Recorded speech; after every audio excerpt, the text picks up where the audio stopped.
Jelang pendaftaran Wali Kota Surakarta, Jawa Tengah, pasangan Bajo jalani tes swab. Tes swab ini merupakan salah satu persyaratan untuk melengkapi berkas yang akan diserahkan ke KPU 6 September 2020.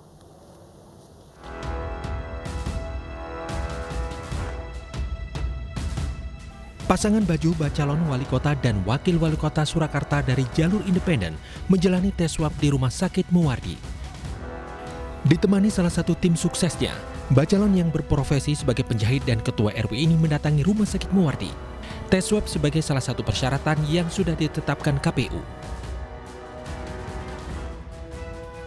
Usai menjalani tes swab, Bakio Wahyono, Bacalon independen terus melakukan koordinasi serta pemantapan dengan tim sukses dan para pendukungnya. Tadi salah satu rangkaian persyaratan ya. Dan besok tanggal 7 itu juga kita ke Rumah Sakit Muwardi untuk tes kesehatan. Rencananya pasangan Bajo akan kembali melakukan tes kesehatan tanggal 7 dan 8 September 2020. Dari Surakarta, Jawa Tengah, Septiantoro, iNews melaporkan. Bobi Nasution Aulia Rahman resmi mendapat rekomendasi dukungan dari Partai Persatuan Pembangunan atau P3. Kini Bobi dan Aulia telah mendapat 4 dukungan partai secara resmi.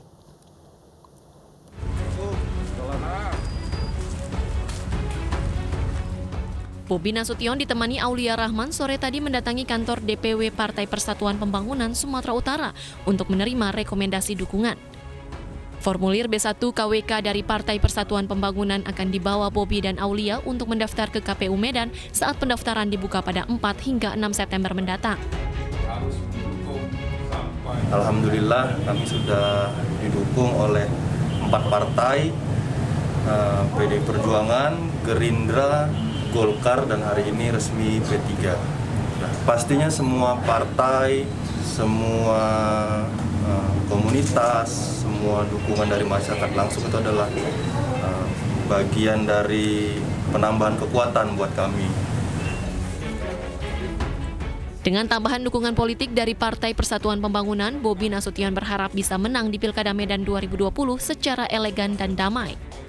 Sementara Partai Persatuan Pembangunan saat ini memiliki 1 kursi di DPRD Kota Medan. Dari Medan, Sumatera Utara, Said Ilham, iNews melaporkan.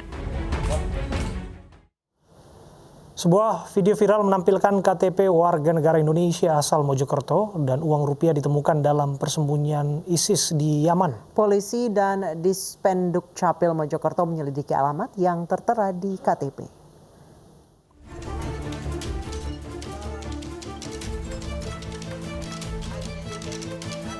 Sebuah kartu identitas warga negara Indonesia dan uang rupiah ditemukan saat kelompok pemberontak Houthi menggeledah tempat persembunyian ISIS di Yaman. Alamat yang tertera pada KTP yang kadaluarsa tahun 2013 itu menunjukkan di Mojokerto, Jawa Timur. Viralnya video tersebut membuat Polres Mojokerto menyelidiki alamat yang tertera di KTP. Namun saat diperiksa, rumah dalam kondisi kosong. KTP berinisial Samsul Hadi Anwar ini bukan merupakan warga dari Kecamatan Suko, Kabupaten Mojokerto Kabupaten. Karena apa? Dari silsilah rumah yang di belakang kami, yang sudah kami cek dengan seluruh stakeholder terkait, ini ditinggali oleh saudara Muhammad Subekan dari tahun 2010 sudah meninggalkan wilayah Kabupaten Mojokerto menuju ke wilayah Kalimantan Timur. Dinas Kependudukan dan Catatan Sipil Mojokerto juga memeriksa nomor induk kependudukan dari KTP yang beredar di video, namun tidak menemukan data yang valid. Sementara Wakil Ketua DPR RI Sufmi Dasko Ahmad menilai penemuan KTP dan uang rupiah di sarang teroris menunjukkan proses rekrutmen teroris lintas negara masih terjadi. Masyarakat pun diminta tetap waspada. Karena kalau kemudian ada WNI yang kemudian diindikasi menjadi teroris di negara lain, tentunya jaringan itu juga ada di Indonesia untuk melakukan rekrutmen untuk kemudian menarik warga negara kita menjadi jaringan tersebut. Oleh karena itu kami himbau kepada masyarakat untuk tetap waspadai lingkungan dan melaporkan kepada aparat penegak hukum apabila melihat hal-hal yang ganjil. Dalam video yang beredar, selain KTP Indonesia jenis lama, militan Houthi juga menemukan beberapa lembar uang rupiah pecahan 110.000, 5.000, dan 200 di sarang ISIS wilayah Provinsi Al-Baida, Yaman. Tim Liputan iNews melaporkan.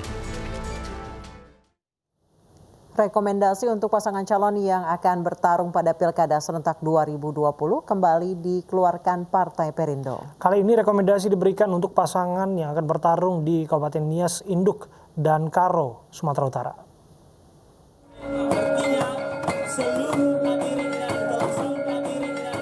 Meningkatkan potensi kelautan, pertanian, dan pariwisata Kabupaten Nias di Provinsi Sumatera Utara diyakini mampu meningkatkan kesejahteraan masyarakatnya.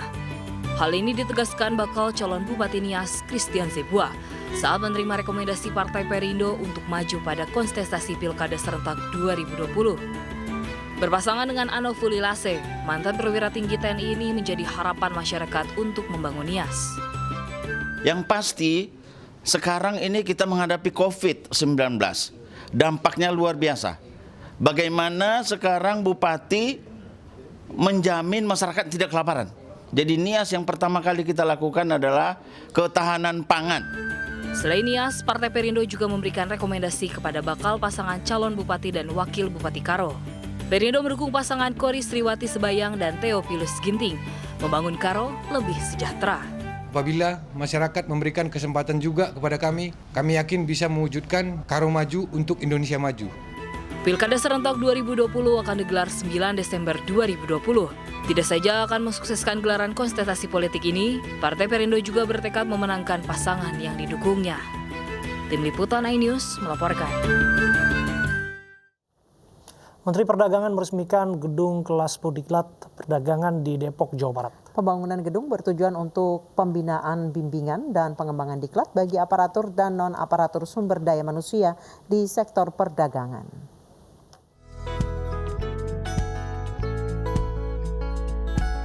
Menteri Perdagangan meresmikan gedung kelas Pusdiklat Perdagangan di Sawangan, Depok, Jawa Barat. Gedung pusat pendidikan dan latihan dibangun sejak tahun 2017 lalu di lahan seluas 2,2 hektar.